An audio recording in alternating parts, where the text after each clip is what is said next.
Preposition into, इसका जो हम प्रयोग करते हैं वो वाक्य में, हिंदी वाक्य में शब्द आता है, और ये जो हम प्रयोग करते हैं गति होने पर प्रयोग किया जाता है। यदि उस वाक्य में गति है तो हम इनटू का प्रयोग करते हैं। और विशेषकर यह जब कोई वस्तु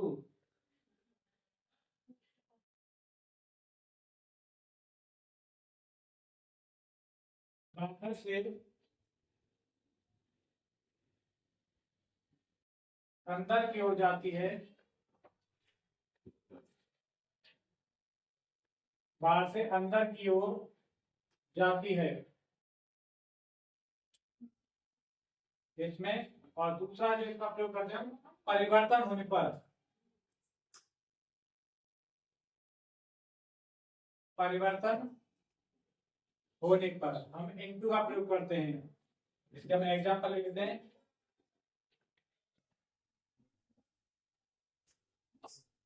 वह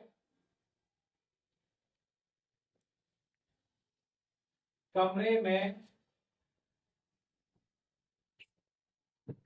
गया, वह कमरे में गया। यहाँ पर मैं शब्द आ रहा है, यहाँ पर मैं शब्द है, और जो है जब वो कमरे में आएगा तो एक मूवमेंट हो रहा है, यानी यहाँ पे गति दर्शाया जा रहा है। जब गति होती है और वहां पर मैं शब्द आ जाए तो ऐसी अवस्था में हम इनटू का प्रयोग करते हैं। तो इसका मान बनेगा he went into the room। यहाँ पे हमने इनटू का प्रयोग किया है क्योंकि जब वो बाहर से अंदर की ओर आ रहा है, वो बाहर से कमरे में आ रहा है और उसमें गति हो रही है, तो इसलिए हमने यहाँ पे इनटू का प्रयोग किया है। ऐसा एक दूसरा एग्जाम्पल लेते हैं जहां पर परिवर्तन दर्शाया जाता है। इस वाक्य का अंग्रेजी में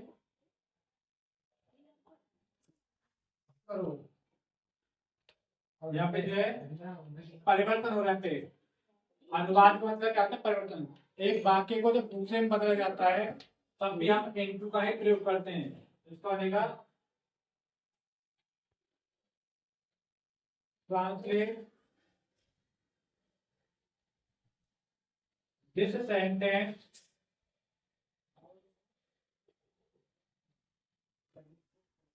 इनटू इंग्लिश।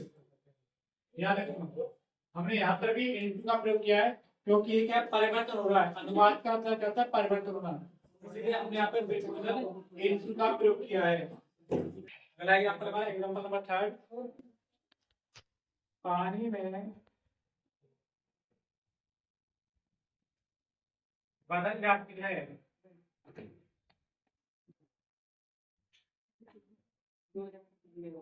बर्फ पानी में बदल जाती है। तो यहाँ पे बदलने का दे रखा है, यहाँ पे मैं का कारण बदलना है, यानी कि परिवर्तन को दर्शा रहा है। इसलिए हम यहाँ पर भी इनटू का प्रयोग करेंगे।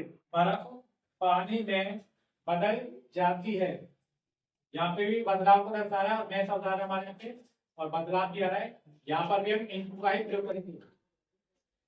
आइस चेंज इनटू वाटर, यहाँ पे हम चेंज का प्रयोग कर सकते हैं या फिर यहाँ पे टर्न्स का प्रयोग किया जा सकता है। आइस चेंज इनटू वाटर या फिर आइस टर्न्स इनटू वाटर। चाहे चेंज लगा दो यहाँ पे या फिर टर्न्स कर लो, दोनों को लिख लो यहाँ पे किससे into ice. Example number 4, Delhi कुएं में कूदी, दिल्ली कुएं में कूदी। यहाँ पर भी मैं शब्द दे रखा है और वो क्या है? बाहर से अंदर की ओर जा रही है, या फिर इसको ऐसे समझा जा सकता है कि वो उसमें गति हो रही है जब वो कूदेगी। तो दिल्ली कुएं में कूदी, यहाँ मूवमेंट है, तो इसलिए यहाँ पे भी हम क्या करेंगे? इनटू का ही प्रयोग करेंगे। एक cat jumped into the well. A cat jumped into the well. यहाँ पर भी हमने प्रीपोजिशन into का प्रयोग किया है। ऑन का जो हम प्रयोग करते हैं वो हिंदी जो शब्द आते हैं वो हम करते हैं पर शब्द के लिए, लेकिन उसमें स्पर्श होना चाहिए, पर शब्द आना चाहिए और उसके साथ साथ वहां पर क्या हो, किन्हीं दो वस्तुओं का आपस में स्पर्श हो तो ही हम ऑन का प्रयोग करते हैं। और फिर क्या है, दिनों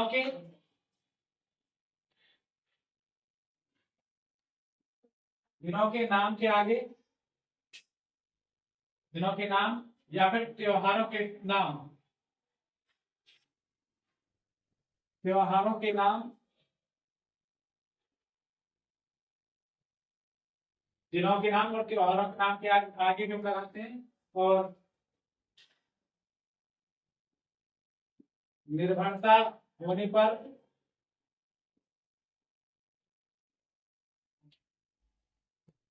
इन शब्दों के लिए हम ऑन का प्रयोग करते हैं। एग्जाम्पल हम कर लेते हैं इसका, हमारा एग्जाम्पल है ऑन का, किताब मेज पर है। यहाँ पे जो किताब है वो मेज पर है, यानी यहाँ पे पर हो रहा है, और जब किताब को मेज पर रखा जाएगा तो किताब और मेज का आपस में संपर्क होगा। यहाँ पे जब किताब को हम किसी मेज पर रखेंगे तो वो किताब और मेज आपस में स्पर्श करेंगे, और वहां पर शब्द भी दे रखा है तो इसीलिए हम यहाँ पे ऑन का प्रयोग करेंगे। The book is on the table, the book is on the table, इसको ऐसे बनाया जा सकता है, और दूसरा तरीका इसका क्या है, देयर इज अ बुक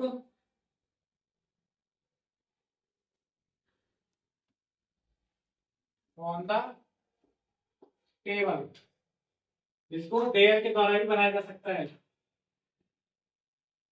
यहाँ पर हमने प्रीपोजिशन ऑन का प्रयोग किया क्योंकि यहाँ पर स्पर्श हो रहा है और पर शब्द भी आ रहा है। जब पर शब्द आ जाए वाक्य में और फिर उनका स्पर्श भी हो तब हम प्रीपोजिशन ऑन का प्रयोग करते हैं। वह सोमवार को विद्यालय जाएगा, वह सोमवार को विद्यालय जाएगा। यहाँ पे हमें देखा है सोमवार को, यहाँ पे दिनों का नाम देखा है, सोमवार में एक दिन का नाम है, इसलिए हम यहाँ पे प्रीपोजिशन ऑन का प्रयोग करेंगे। इसको हम बनाएंगे he will go to school on Monday. यहाँ पर मैंने प्रीपोजिशन ऑन का प्रयोग किया है क्योंकि यहाँ पे दिन का नाम दे दिया है, तो दिन के नाम के आगे प्रीपोजिशन ऑन का प्रयोग करेंगे। हमारा अगला एग्जांपल है थर्ड वाला, त्योहारों के नाम के आगे, मेरा जन्मदिन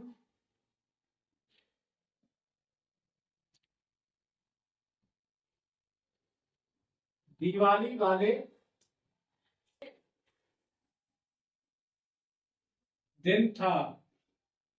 यहाँ पे दे रखा है त्योहार का नाम दिवाली, दिवाली यहाँ पे त्योहार दे रखा है, तो इस त्योहार के नाम के आगे हम प्रीपोजिशन ऑन का प्रयोग करेंगे। हमारा सेंटेंस बनेगा माय बर्थडे, इसको बर्थडे नहीं बोलते, इसको बर्थडे कहा जाता है। My birthday was on Diwali. त्योहारों के आगे हम त्योहार के साथ हम प्रीपोजिशन ऑन का प्रयोग करते हैं।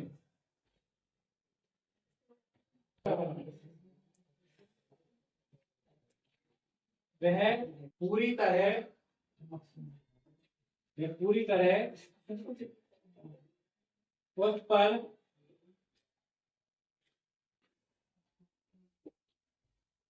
निर्भर है, वह पूरी तरह उस पर निर्भर है।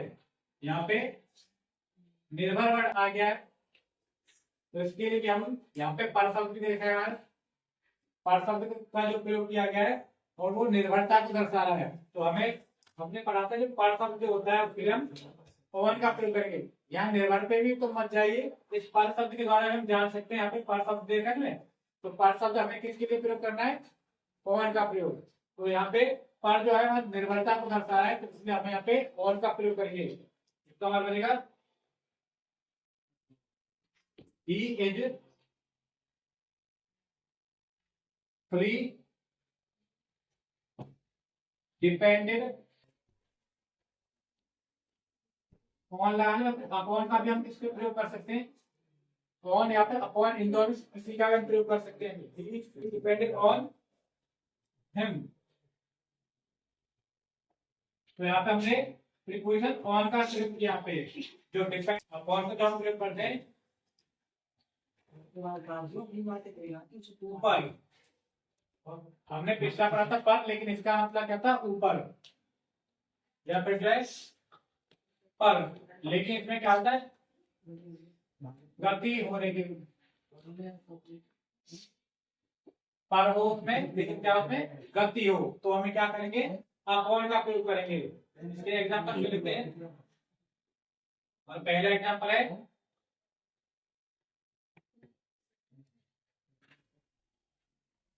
मेरे सिर के ऊपर, मेरे सिर पर पंखा था, मेरे सिर के ऊपर पंखा था। यहाँ पे जो देखा है अपॉन का प्रयोग करेंगे। यहाँ पे पार्ट जो देखा है मिलकर स्पर्श रसीद में दर्शा दिया जाता है। जब संपर्क ना हो वहां पे, तो हम क्या करेंगे, यहाँ पे अपॉन का प्रयोग करेंगे। जैसे कि हम एक पंखे के नीचे खड़े हैं, लेकिन क्या है वो हमारे सिर से टच ना हो रहा हो, स्पर्श ना कर रहा हो। जब बिल्कुल कोई वस्तु एक दूसरी वस्तु के ऊपर हो और वो स्पर्श ना हो, तो हम वहां पर अपॉन का प्रयोग करते हैं।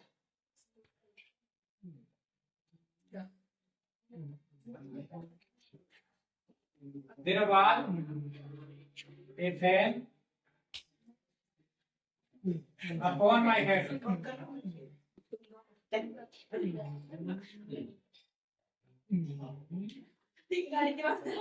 इसको जो कहते हैं ओवर के द्वारा बनाया जा सकता है। देर बाद a fan over my head, और तीसरा है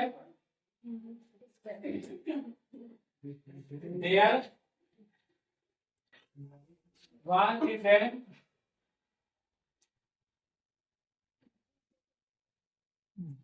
above my head।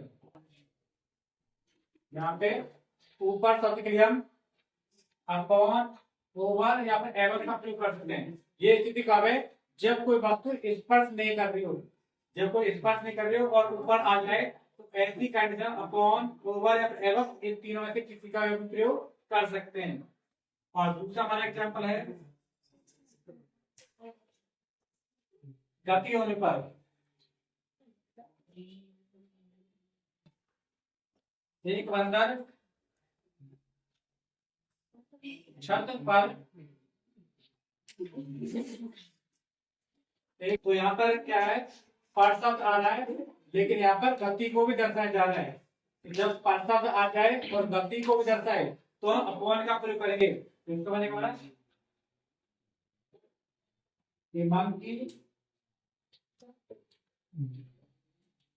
की एक बंदर छत पर कूदा, तो यहाँ पे जो है पर शब्द हमें देखा है और इस वाक्य में हमें गति भी देख रहा है। जब वो छत पर कूदेगा तो गति के साथ ही गति उसमें दिखाई देगी। तो यहाँ पे पर शब्द आ जाए उसमें गति भी हो, तो हम अपॉन का प्रयोग करेंगे। तो ए monthly jumped upon the roof,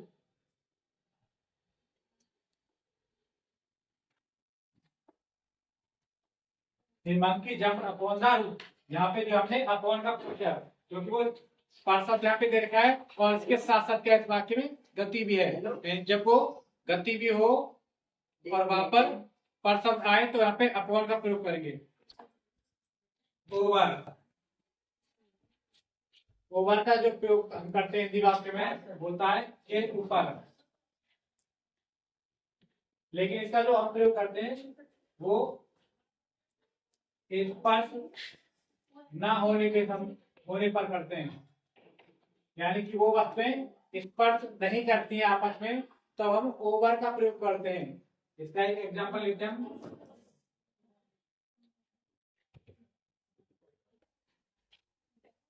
एक पतंग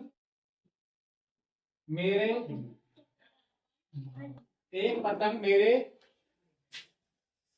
सिर के ऊपर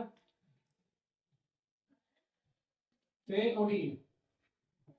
एक पतंग मेरे सिर के ऊपर से उड़ी, यहाँ पे के ऊपर शब्द आ रहा है, लेकिन जब ऊपर शब्द आ रहा है तो इसमें जो पतंग है यानी जो वस्तु है वे स्पर्श नहीं कर रही है। यानी जब के ऊपर शब्द आ जाए और वो वस्तुएं आपस में संपर्क ना करे, स्पर्श ना करे, तो इसके लिए हम ओवर का प्रयोग करते हैं। इनफाइट you over my head, इनफाइट you over my head. क्या करते हैं समाप्ति के लिए, इसका प्रयोग हम समाप्ति के लिए करते हैं। इसका एग्जांपल हम ले लेते हैं।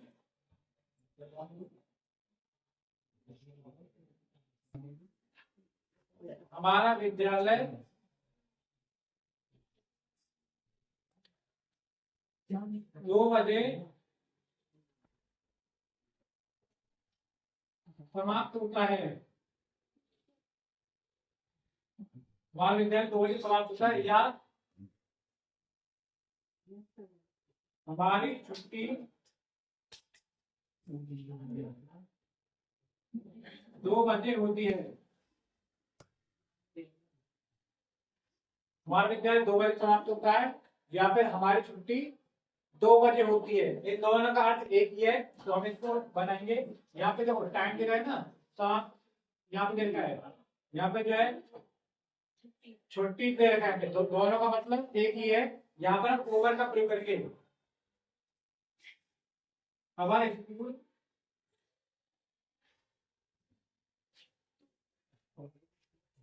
Over at 2 o'clock, our school overs at 2 o'clock। यहाँ पर जो है ओवर का हमने प्रयोग किया है क्योंकि समाप्ति को दर्शा रहा है।